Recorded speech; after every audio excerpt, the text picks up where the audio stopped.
Let us turn our gaze to a space so familiar, so mundane, that we rarely question it, the school. It appears to be a place of learning, of growth, of knowledge passed from one generation to the next. But we must look more closely. Because the school does not simply teach. It trains. It does not cultivate thought. It manufactures obedience. Observe the classroom. Rows of desks. Forward-facing. Eyes front. Movement restricted. Speech regulated. Time divided by bells. The schedule is precise. The rituals are enforced. The authority is centralized. This is not education. It is discipline. The student does not learn to think freely. The student learns to respond to commands.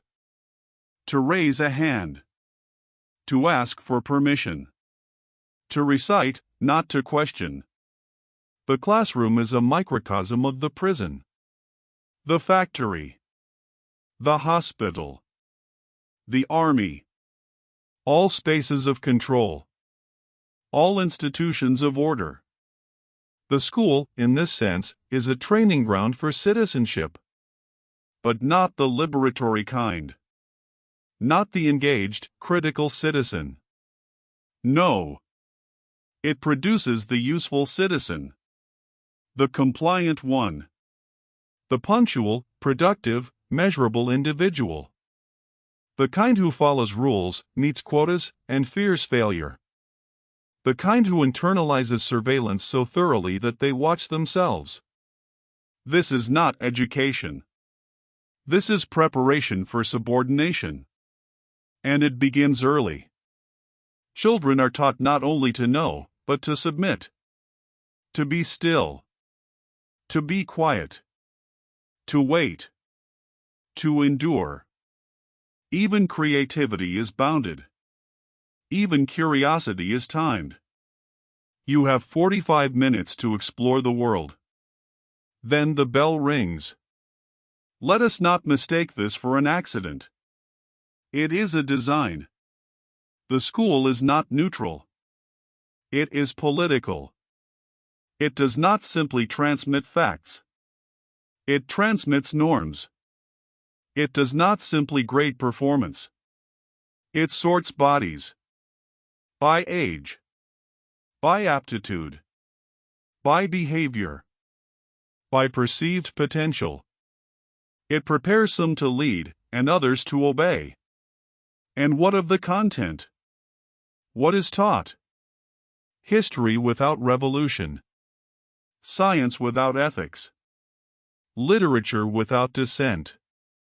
We teach children what to think, not how to think. We reward those who repeat. We punish those who resist. And we call this success. The question is not whether schools are effective. They are highly effective. The question is, effective at what? At shaping docile workers. Obedient citizens. Predictable consumers.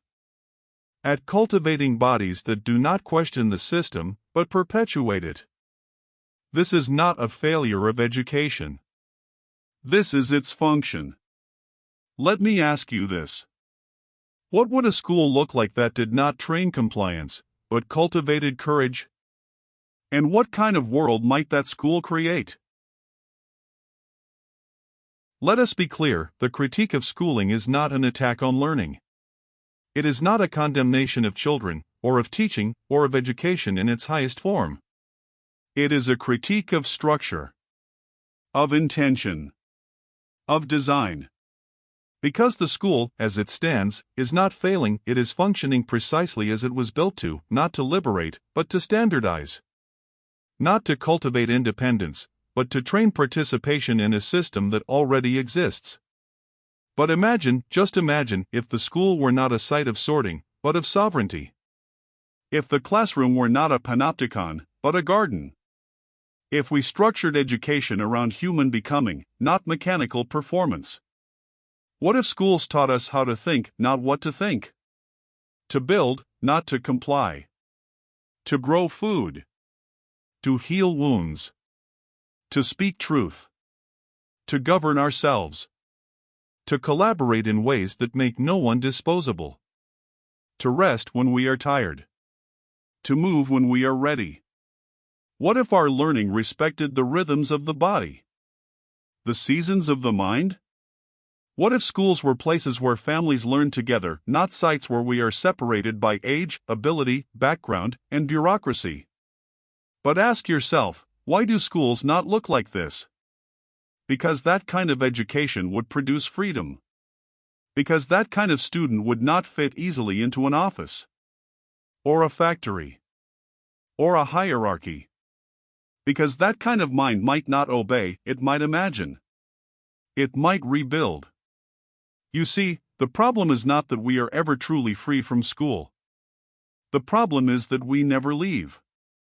We grow older, but we remain in the system, the school of life, yes, but built in the image of the first. We carry the habits of the classroom into the office, into the home, into our relationships with power.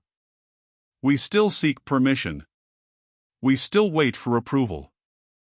We still believe there are right answers and wrong questions. We measure our days by bells, by deadlines, by report cards of adulthood. And we call this maturity. But what it is conditioning. So let us ask one more time. Who does the current school system serve?